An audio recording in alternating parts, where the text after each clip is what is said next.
Buenos días, muy buenos días. Gracias por acompañarnos en esta nueva entrega de su telediario 1+1. Como ustedes saben, mañana se cumplen 177 años de proclamada la independencia de la República Dominicana. Y con ese motivo, el presidente Luis Abinader tendrá una participación en la Asamblea Nacional para depositar las memorias del gobierno. Ocasión que también se usa para que los mandatarios pronuncien un discurso a la nación en el que se hacen anuncios importantes. Estamos a la expectativa de lo que va a pasar mañana, que es sábado, en el Congreso Nacional y en el país. Y por ese motivo, hoy vamos a tener un programa especial con un panel en el que van a participar tres distinguidos profesionales. Se trata de Apolinar Veloz, quien es economista, profesor universitario, fue gerente general del Banco Central. También nos acompaña Juan Miguel Pérez, sociólogo, profesor de la Universidad Autónoma de Santo Domingo, y está aquí con nosotros para participar en este panel Pavel Isa Contreras, quien es viceministro de Planificación, Economía y Desarrollo. Son tres distinguidos caballeros. Le damos los buenos días a ellos y de manera inmediata arrancamos. Metodológicamente hemos organizado esta conversación para tener tres momentos importantes y quisiéramos iniciar, Juan Miguel, Apolinar y Pavel, pidiendo que compartan con el público de 1+1 una valoración en relación a los aciertos y las debilidades de la respuesta que ha tenido este gobierno ante esta crisis sanitaria y económica que implica, por supuesto, el tema del coronavirus. Puede comenzar Juan Miguel, si gusta. Bueno, buenos días a todas y todos. El sociólogo. Lo primero que creo que hay que decir es que el coronavirus, la crisis sanitaria producto de la pandemia del COVID-19, encuentra al país en una crisis precedente, la crisis política, una crisis de legitimación social de las instituciones, producto de la desconfianza que durante tanto tiempo se cultivó en el país a partir de una cierta gobernanza no democrática de la cosa pública. Y el 2020 esencialmente nos encuentra con esa situación, una situación que además fue agravada por una anulación de elecciones que fue el ultimátum que se le dio a la paciencia ciudadana, y eso ocasionó un resurgir de la vocación democrática del pueblo dominicano, que hasta ese momento había estado entre los afanes de sobrevivencia y algunas que otras migajas que desde el poder se suele suministrar, sobre todo a las clases más humildes, que son aquellas que han llevado el gran peso de la desigualdad y sobre todo de la inequidad, es decir, del principio de injusticia en las políticas públicas, donde los privilegiados tienen políticas que los favorecen y las poblaciones más desfavorecidas históricamente pues salen perjudicadas precisamente por esa economía política desde el cual el gobierno, el Estado dominicano, ha maltratado históricamente a las poblaciones que menos precisamente tienen. Entonces esa crisis, no solamente democrática, sino social, es la que la pandemia ha agravado aún más, porque es el momento en el cual ese resentimiento producto del sentimiento de injusticia que tiene la gente, no es solamente vivir en pobreza, es que hay otros que no viven en esa pobreza y son a su vez los beneficiados de las políticas públicas. Entonces eso se resiente en la gente. A eso se agrava una serie de medidas que han restringido esas posibilidades de salir adelante de la gente, como es el propio confinamiento. Y todos esos elementos hacen que la gente haya reaccionado de una manera a veces paradójica, como es por ejemplo el caso de la irreverencia con el cual los barrios han acatado o no las órdenes producto de la crisis sanitaria, y eso suele no comprenderse del todo cuando uno no analiza precisamente esa crisis subyacente que ha tenido esta crisis sanitaria? Bueno, el gobierno que cumplió ya 6 meses de instalado, heredó una situación bastante difícil, sin precedentes en el país, donde se combinaron estas dos crisis, la crisis sanitaria, primero la crisis económica después. ¿Cómo evalúa Apolinar Veloz la respuesta que le ha dado el Estado Dominicano, el gobierno dominicano y sobre todo este gobierno que cumple 6 meses, a esa crisis, a esa doble crisis, ¿verdad?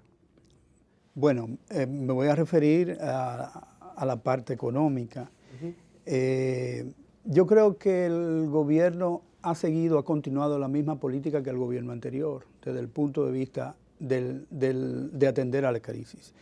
Y se han seguido exactamente los mismos criterios que había utilizado el gobierno del PLD, en el sentido de mantener una serie de, digamos, ayudas sociales, pero sin tener ningún tipo de plan de manera específica para resolver el problema de demanda que creó la pandemia, en el sentido de que la gente hubo que dejarla ir a su casa por el distanciamiento social y eso evidentemente que aumentó el desempleo, aumentó la demanda, cayó y efectivamente se tenía una oferta que necesariamente tenía que ajustarse a los niveles de demanda y cayó también.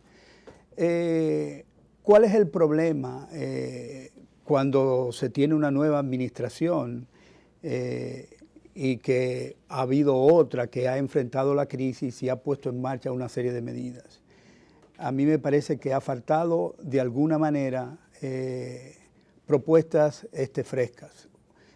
Digo una cosa, en primer lugar, a mí me parece que dar dinero a la gente puede resolver el problema en alguna medida de demanda. Sin embargo, un proyecto público de hacer, por ejemplo, mantenimiento masivo de todas las obras del gobierno, hubiera podido poner a trabajar a aquella gente que no se puede quedar en casa trabajando. Es decir, la gente del sector informal, que es aproximadamente el 51% de la fuerza laboral dominicana. Pudo haber sido reforestación, pudo haber sido cañada, pudo haberse trabajado en mejoramiento de canales de riego. Todo eso hubiera implicado que la gente de menor calificación en términos laborales hubiera ocupado mayor posiciones. Eso hubiera hecho que la gente comenzara a trabajar, la que no se podía quedar en casa. Y eso dinamizaba la demanda. Y esa demanda iba al mismo tiempo a dinamizar también la producción. Y desde ese punto de vista falta eso. Las políticas monetarias que se tomaron no es una sorpresa porque el presidente decidió dejar a la misma persona. Las políticas monetarias lo que hicieron fue ayudar a la banca, fundamentalmente. Le prestó dinero a 3% y sencillamente se lo van a prestar a 9%. No hubo ningún costo que enfrentó la banca para levantar ese dinero y poderlo canalizar al público. De tal manera que le dieron un beneficio de 6% tranquilamente. Y fíjense que de los recursos que esa política dedicó a la pequeña y mediana empresa, de 30.000 millones, 23.000 hasta el mes de diciembre estaban sin colocar. Lo que le dice que había cierta dificultad para los sectores que efectivamente necesitaban esa plata para poder continuar sus ejercicios de producción y de contratación de mano de obra y resolver el problema que tenía en ese momento. Se recurrió a la deuda, el financiamiento fue a la deuda cuando tenía recursos de otras instituciones que podía utilizar para eso, como por ejemplo, como lo hicieron al principio Danilo Medina en el gobierno, utilizó los recursos, la deuda del Banco Central sencillamente para financiarse. Ahora mismo hay 670.000 millones de pesos que tiene el Banco Central como deuda. Y eso se pudo haber utilizado pasado al gobierno, ese dinero está depositado en el Banco Central sin hacer nada.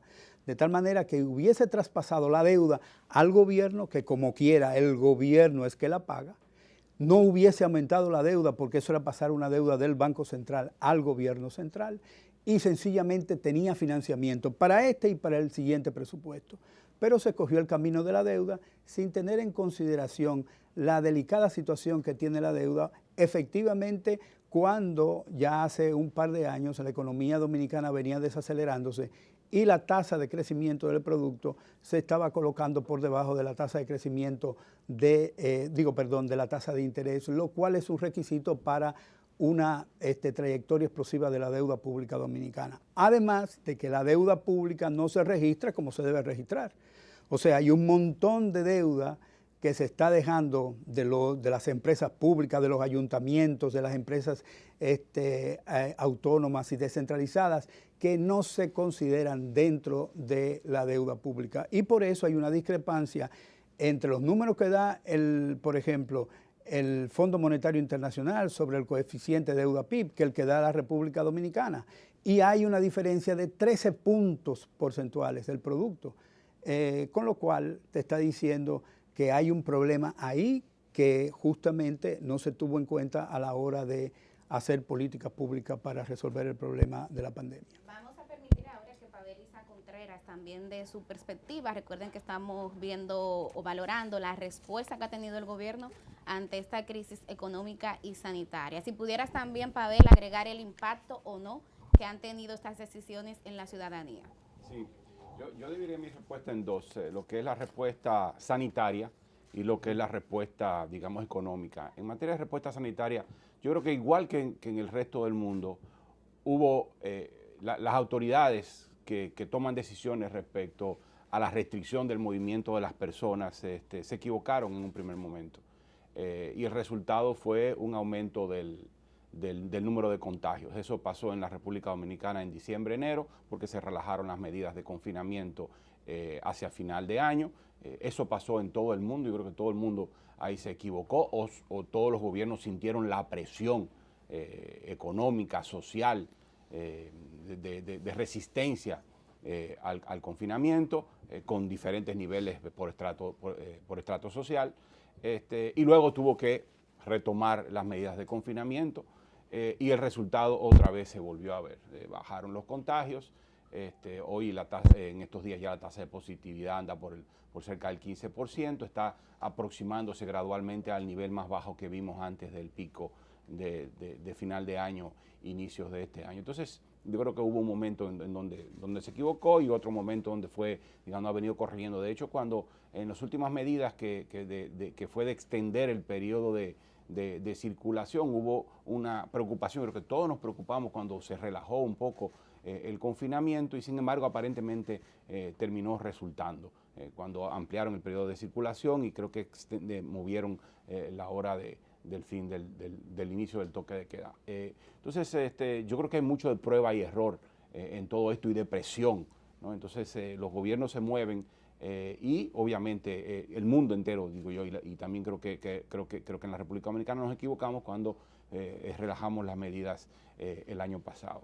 Eso en cuanto, digamos, a la respuesta a la crisis sanitaria, la respuesta de confinamiento a la crisis sanitaria. Obviamente también, y eso lo podemos decir tranquilamente ex post, pero no cuando se están tomando las medidas, es posible que hubiese sido mucho más inteligente y más efectivo confinar en unas partes, o sea, tener políticas diferenciadas en función de los diferentes territorios y cómo se estaba comportando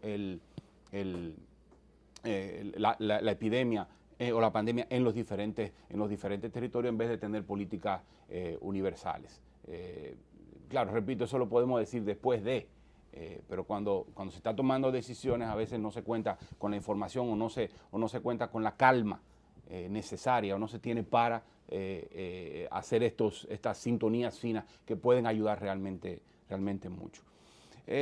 Ahora, en cuanto a la respuesta económica, hubo un estudio que hizo el Ministerio de Economía, Planificación y Desarrollo que se llama el COVID bajo la lupa, el COVID-19 bajo la lupa, donde demostró con mucha claridad que el impacto de las medidas de apoyo social, de transferencia monetaria a los hogares pobres, a los hogares vulnerables, y de hecho hasta 1.5 millones de hogares había reducido el impacto que tenía la crisis en los niveles de pobreza monetaria. ¿no? La pobreza medida en términos monetarios, otra forma de medir la pobreza, más multidimensional, que se aproxima a las condiciones de vida en términos generales, pero en términos de la pobreza medida por ingresos, si tienes más ingresos o menos ingresos que el nivel de pobreza o el nivel necesario para vivir una vida digna, bueno, la población, la pobreza hubiese aumentado muchísimo más de lo que aumentó si no hubiesen habido estas ayudas. Se hizo el estudio y se argumentó con fuerza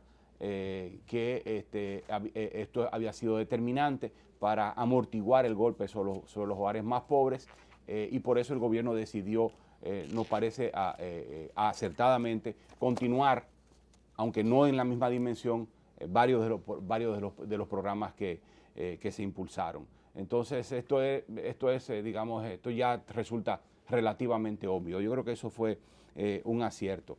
Ahora, con respecto a la política de endeudamiento, yo coincido con Apolinar. Yo creo que hay espacio para que el gobierno se endeude con el Banco Central.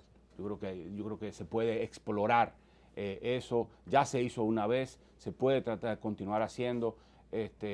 Hay recursos que tiene la economía. La economía en este momento está en un punto en donde hay una capacidad ociosa, en donde el aumento en la demanda no va a generar inflación. La inflación que tenemos es una inflación en este momento principalmente importada, pero de cualquier manera, ya sea financiamiento del Banco Central o financiamiento externo o de otro tipo, no hay ninguna otra alternativa que no sea sostener el nivel de gasto público y acrecentarlo.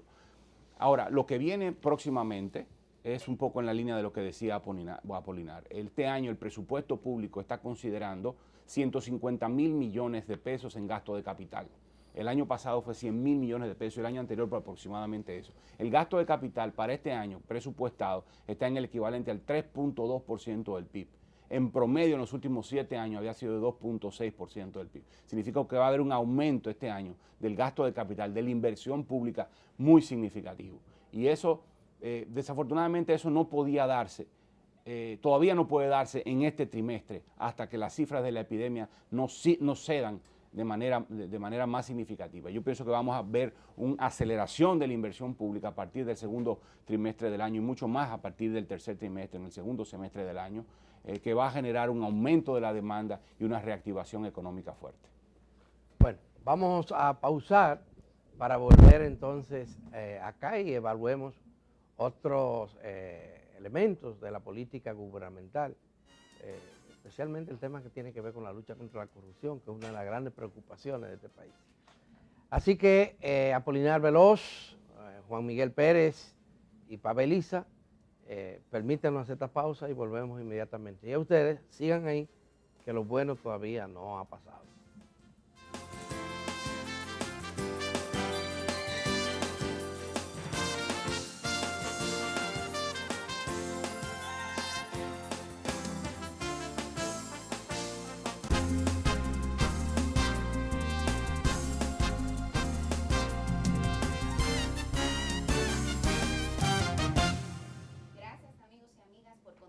Nosotros estamos hoy aquí en 1+1 con este panel especial a propósito de la rendición de cuentas que hará el jefe de Estado mañana y también de estos primeros 6 meses de gobierno.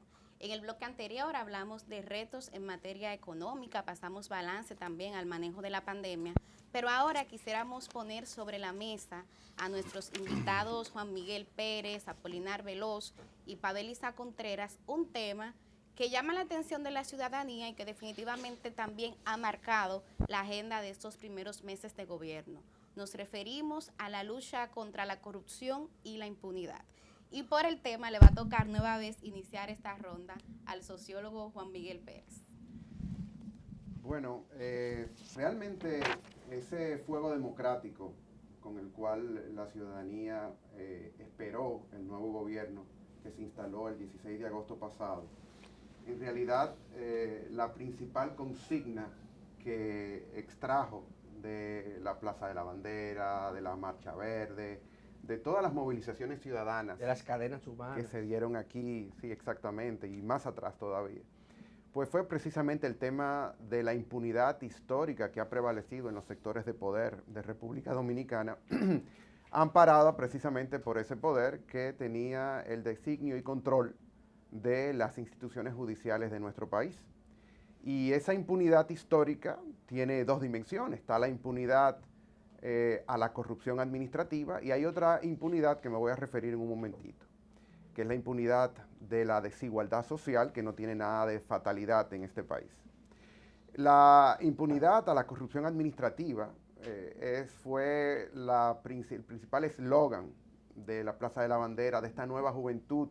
Y cuando digo juventud estoy hablando a esa actitud refrescante de manifestar en las calles, no importa la edad, que tuvo el pueblo dominicano el año pasado y que fue sin duda alguna ejemplar e inédita. Inédita porque vimos las manifestaciones, por ejemplo, en toda la diáspora dominicana, que mostraba precisamente no solamente el grado de indignación, sino el grado de desesperación que tenía ante las autoridades pasadas. Y eso está ahí latente. Yo creo que la asignación o la designación de Miriam Germán por el presidente de la República al frente de la Procuraduría General de la República es probablemente la acción más democrática y contundente que ha tenido la clase política en las últimas décadas en este país. Y probablemente será el elemento más radical en términos democráticos que va a tener el presente gobierno. Es una especulación, pero de manera proyectada podemos decir con alta probabilidad de que se cumpla así, de que los beneficios que podría traer sobre la cosa pública, sobre la institucionalidad democrática y sobre todo ante la confianza de la gente en sus instituciones es precisamente recuperar lo robado y una justicia para aquellos que incurrieron en delitos ante el dinero público en los pasados periodos. No importa de dónde venga el color o bandería política de esos inculpados, muy probablemente ese tendrá un efecto muy interesante en la construcción de la conciencia cívica, política, en la conciencia democrática de la gente. Es decir, un retorno a tener en sus instituciones instancias de legitimidad, de tener la posibilidad de construir un país de una manera diferente. Porque aquí lo más importante no es que las cosas ocurran per se. Lo más importante es cómo las instituciones responden a ellas. La democracia es una respuesta, es una reparación a situaciones que de común acuerdo están o andan mal. Y eso es precisamente lo que se espera de estas acciones. Todavía van lentas, todavía la población está a la expectativa, pero hasta ahora lo que se ha hecho ha ido en pasos sólidos, ha ido en pasos conscientes, con el debido proceso, como dicen los juristas, y creemos, por lo menos esperamos, de que continúe así con todo aquel que incurrió en un país con tanta pobreza y miseria en el delito de quitarle al pueblo lo que es del pueblo. ¿Cuál es la valoración de don Apolinar Veloso sobre este tema de la lucha contra la corrupción y la impunidad? Yo agregaría que al nombramiento de doña Miriam también hay que agregar el de doña Milagros, que obviamente ha tenido una trayectoria y un comportamiento ejemplar en la República Dominicana. Sin embargo, me llama la atención un elemento, y es el hecho de que el propio presidente de la República puso todos sus bienes en un fideicomiso. Un fideicomiso tiene como ventaja esconder todos los activos que ahí se depositan y legalmente nadie puede mirar ahí. Entonces, desde el punto de vista de lucha contra la corrupción, ese es un elemento que me preocupa mucho. Pero no solamente porque lo haya hecho el presidente, que es una indicación, digamos, importante, sino también porque la forma de dirigir la política de inversión del gobierno se va a hacer con dos vehículos, APPs, asociaciones público-privadas, administradas por fideicomiso, con lo cual se esconde deuda del sector privado garantizada por el gobierno que debe registrarse en el gobierno. Y en segundo lugar, no hay reportes de esas fideicomisos y esas administraciones público-privadas al gasto de dinero público, con lo cual baja el gasto del gobierno y mejora de manera, digamos, inusual lo que es el balance público, es decir, el déficit o el superávit fiscal que haya. Entonces, desde ese punto de vista, la transparencia, que obviamente con muchísima razón se refiere Juan Miguel, creo que falta en esa definición importante de las políticas públicas. Y fundamentalmente por el hecho de que el principal, el líder fundamental de este nuevo gobierno ha tomado esa decisión. Y obviamente ya lo van a hacer, a partir de ahí es un seguimiento completo de la sociedad para seguir ese mismo mecanismo porque hay un ejemplo. Entonces, otro elemento que me llama muchísimo la atención fue la firma del pacto eléctrico. El gobierno anterior fue muy cuidadoso con no violar los procedimientos del CES. Sin embargo, este gobierno violó todos los reglamentos y procedimientos del CES. Los violó todos. Y sencillamente obtuvo un pacto que nunca se discutió, que no hay un acta donde hayan firmado todos los que participaron en la discusión de los consensos y los disensos, y no hubo un acta final del CES donde diga esto fue lo que se aprobó. Sencillamente había puntos que habían sido consensuados, pero no aprobados ni por la plenaria, ni por el G20, ni por el Comité Técnico de Apoyo, que son los 3 elementos que deben participar en esa discusión. ¿Cuál discusión se llevó a cabo? Ninguna. Entonces, la institucionalidad a la que tú te refieres queda esencialmente violada en ese caso.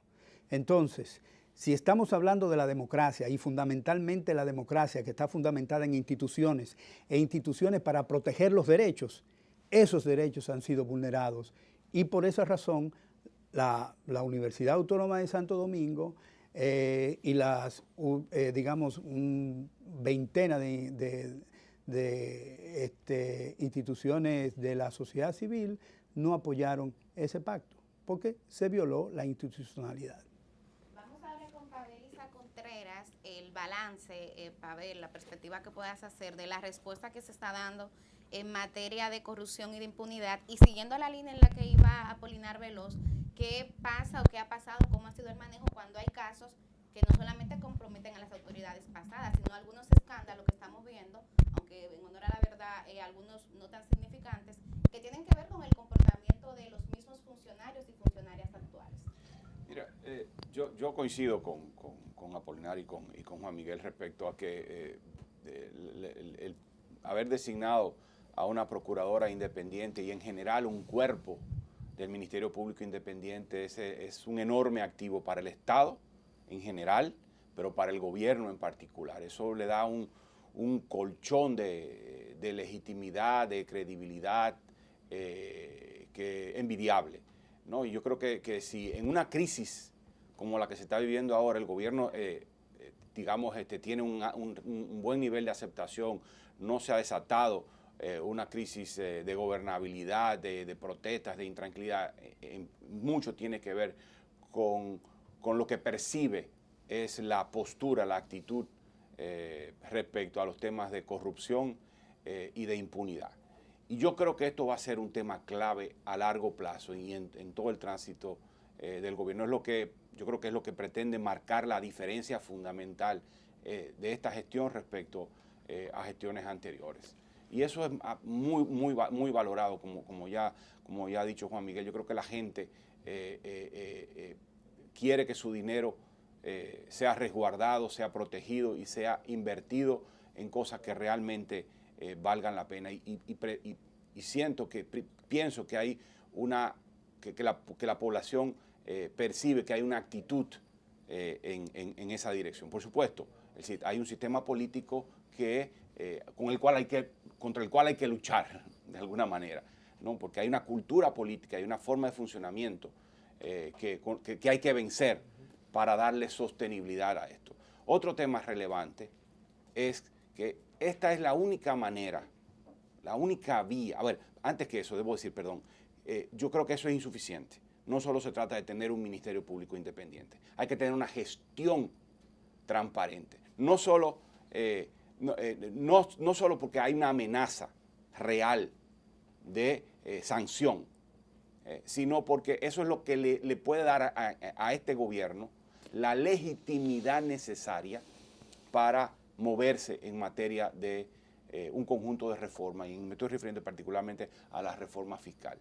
Este país necesita una reforma fiscal que dote al Estado de los recursos necesarios para enfrentar los desafíos del desarrollo. Pero eso no es posible lograrlo si el gobierno no cuenta con la suficiente legitimidad como para liderar un proceso de diálogo en ese sentido. El Ministerio Público Independiente es una ayuda, pero necesita dar pasos mucho más claros en materia de transparencia del gasto público, en materia de rendición de cuentas, en materia de procesos diáfanos de licitación y de contratación. Es un paso positivo el anuncio que se hizo hace un par de semanas de que se van a empezar a publicar todos los desembolsos de todos los contratistas y de todos los proveedores del Estado. Pero hay que moverse mucho más profundamente en esa dirección. Solo a partir de ahí es que el gobierno se puede plantear discutir con la sociedad un reacomodo de impuestos, de cargas fiscales, para que al final termine elevándose la cantidad de recursos públicos, además de para usar más eficientemente los recursos públicos, pero para dialogar, para reacomodar las cargas tributarias y poder elevar la calidad de los recursos que tiene el Estado para, como dije antes, enfrentar los desafíos del desarrollo. Yo creo que si eso no se da, si no se combina un Ministerio Público Independiente, ojalá fuese a través de un mecanismo más institucional, ojalá fuese a través de una reforma constitucional, pero no parece viable en este momento, pero este paso que se ha dado ha sido positivo. Si no se combina eso con transparencia en el gasto público, pues entonces la pata cojea. ¿Y qué piensan ustedes? ¿Qué piensan ustedes? Sí, se le voy a dar la oportunidad. Pero quiero dejar una pregunta para los tres. ¿Qué les parece el hecho de que el gobierno central ha estado dando respuesta a la denuncia de corrupción que provienen de la sociedad? Porque la sociedad está vigilante, no está dormida, está muy atenta a lo que hacen sus instituciones y sus funcionarios públicos.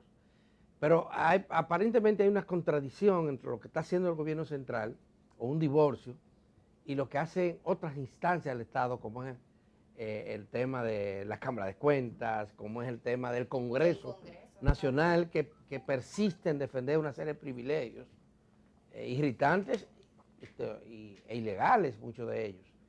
¿Qué opinan sobre esto? Juan Miguel quería hacer alguna precisión y aprovecha para también comentar un poco lo que estoy diciendo. Bueno, ese es el pulso que se está dando ahora mismo entre la tradición política y la exigencia de democracia en las instituciones, de transparencia que tiene la población como expectativa y al final como protagonista de una democracia, como mandato que se le entregó a las nuevas autoridades, porque recordemos que esencialmente lo que se produjo aquí en las elecciones pasadas fue un voto de castigo.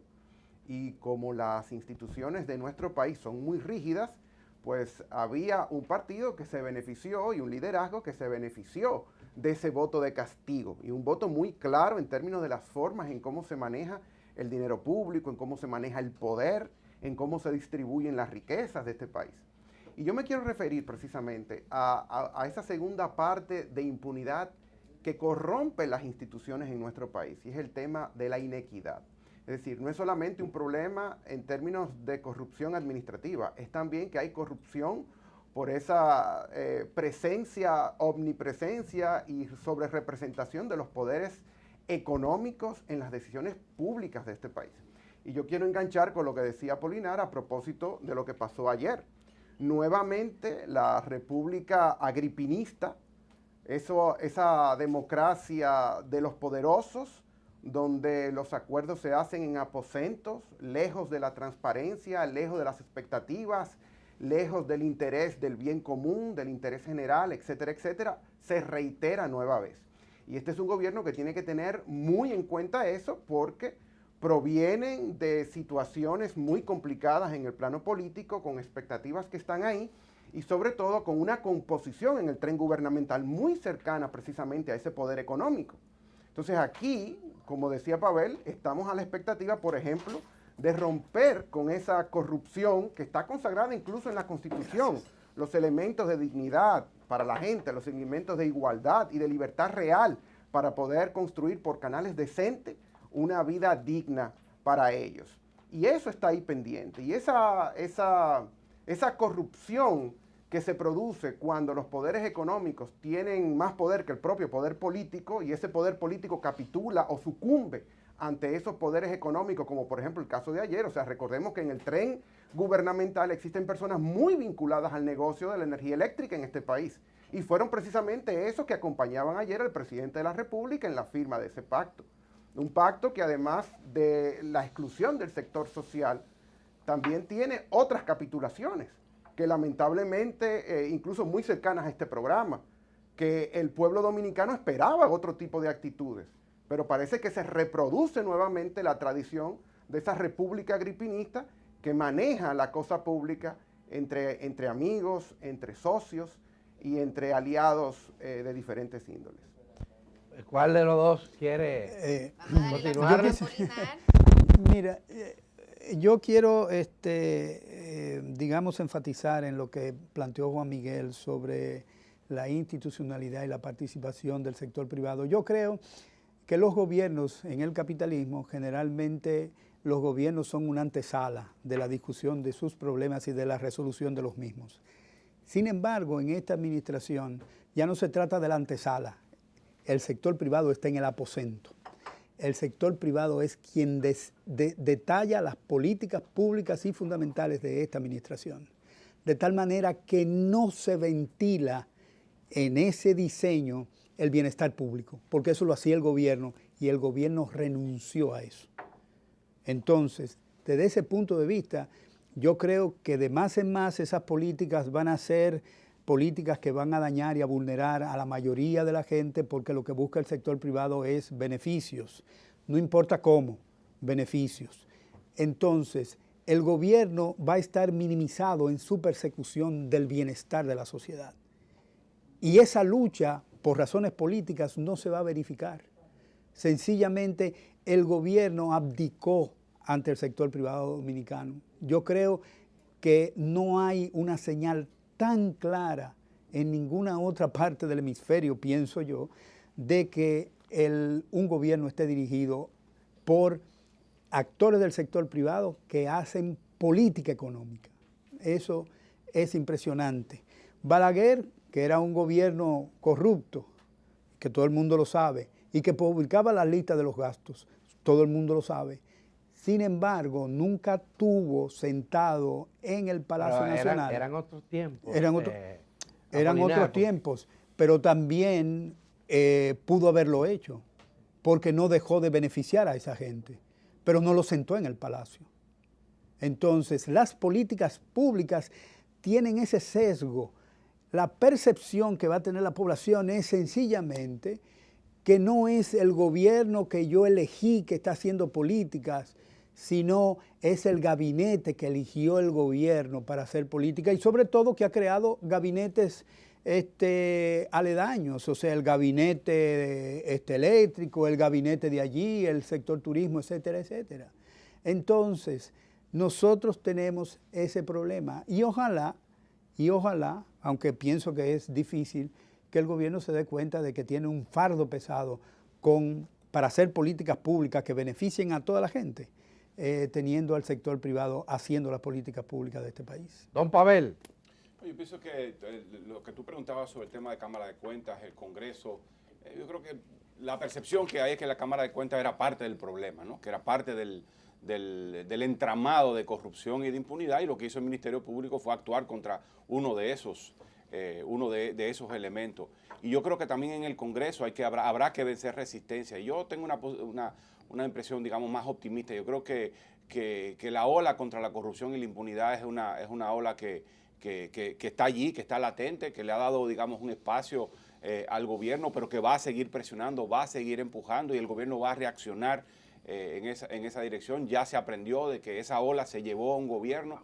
El gobierno o va contra la ola o se monta sobre ella. Yo pienso que probablemente se va a montar sobre ella y eso va a implicar avances en romper culturas, romper estructuras y pienso que eso es lo que está pasando, aunque haya resistencias, poco a poco nos vamos a ir moviendo en esa dirección. Esa es la impresión que tengo en este momento. Bueno, con el permiso de Pavel, de Juan Miguel y de Apolinar y de ustedes, vamos a hacer nuestra segunda pausa, pero no se vayan lejos. Vamos a retomar esta conversación hablando de cuáles son las expectativas ante el discurso de mañana, así como también de los principales retos para estos próximos meses.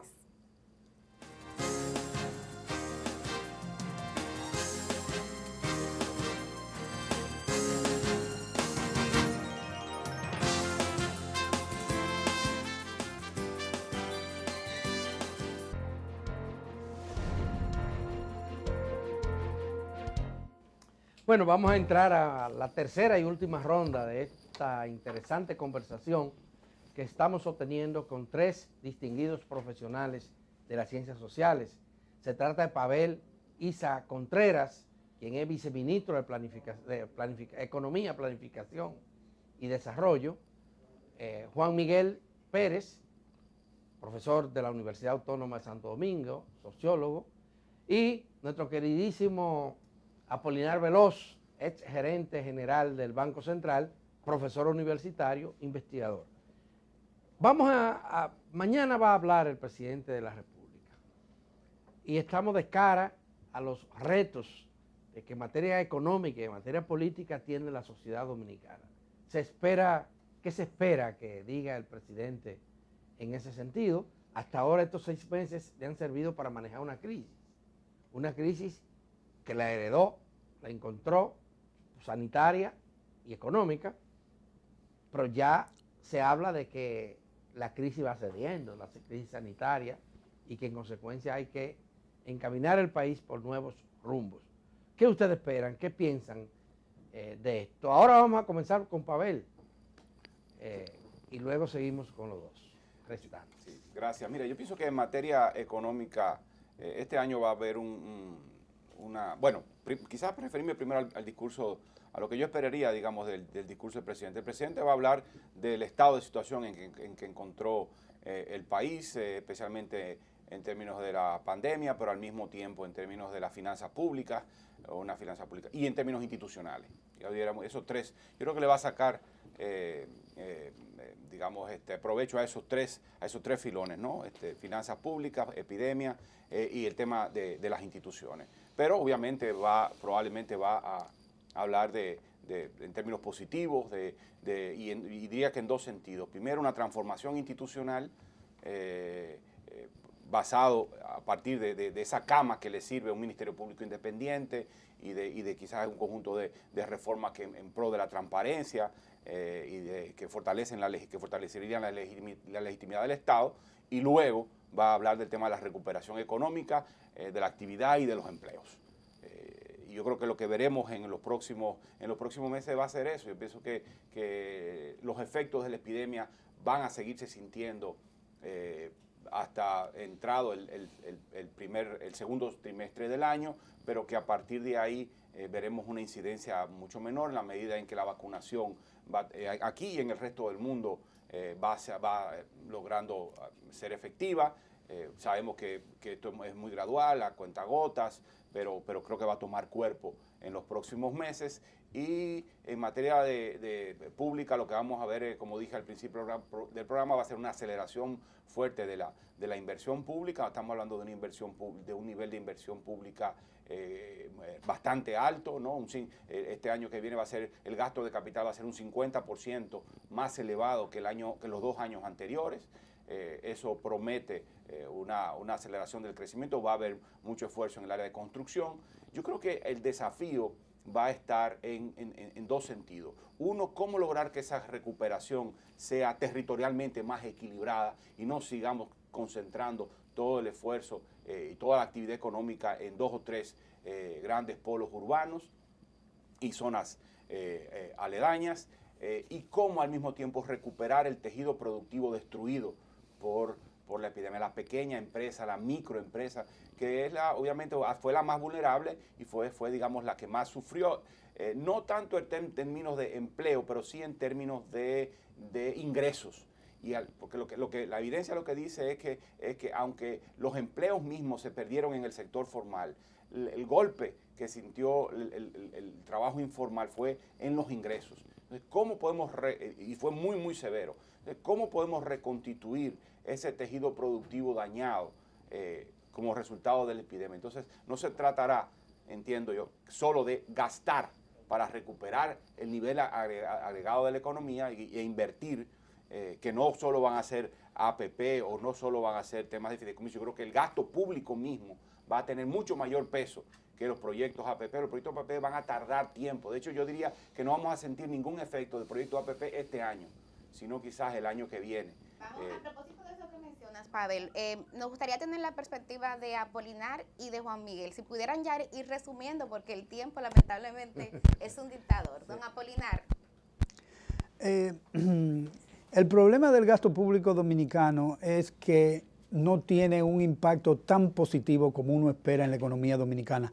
El impulso fiscal, por ejemplo, calculado por el Fondo Monetario Internacional para la República Dominicana, es de menos del 1% por cada peso gastado en la República Dominicana, con lo cual el efecto sobre el crecimiento y sobre, digamos, la fortaleza de la economía en términos macroeconómicos, efectivamente no se manifiesta en ese gasto, por muchísimas razones.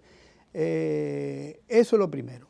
En segundo lugar, yo pienso que el presidente va a seguir la nota del Banco Central y va a decir que nos vamos a recuperar.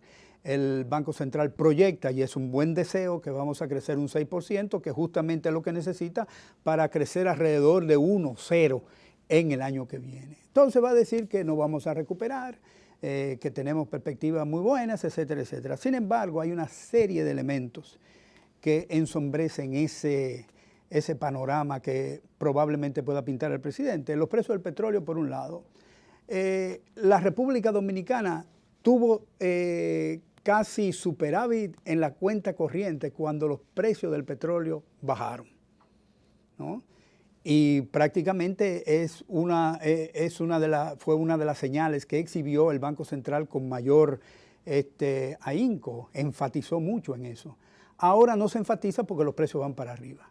Y ya se proyecta más de 1.500 millones de dólares de déficit de la cuenta corriente que hay que financiar. Financiar primero cuando tenemos una reducción de la entrada de capital. Afortunadamente tenemos las remesas, pero sencillamente el producto no promete ser tan importante como para generar un superávit en la balanza comercial que me permita a mí utilizar parte de ese dinero para financiar la balanza corriente. De tal manera que hay que hacer un esfuerzo, no solamente para conseguir dólares, sino también hay que hacer otro esfuerzo para que el ahorro de los dominicanos, el ahorro total, sea suficiente para financiar la inversión. Por eso también tenemos que endeudarnos, porque tenemos desequilibrios que efectivamente no nos ayudan a ser muy optimistas. Juan Miguel. Bueno, ante la crisis sanitaria y económica sin precedentes, debo reiterar que hay una crisis social y política, hay expectativas y el gran reto es generar un gobierno de gesta. El gran reto de Luis Abinader es contener la insaciabilidad del sector económico que está muy cercano a él, que es un sector insaciable y de una avaricia extraordinaria en términos del manejo de los recursos de este país.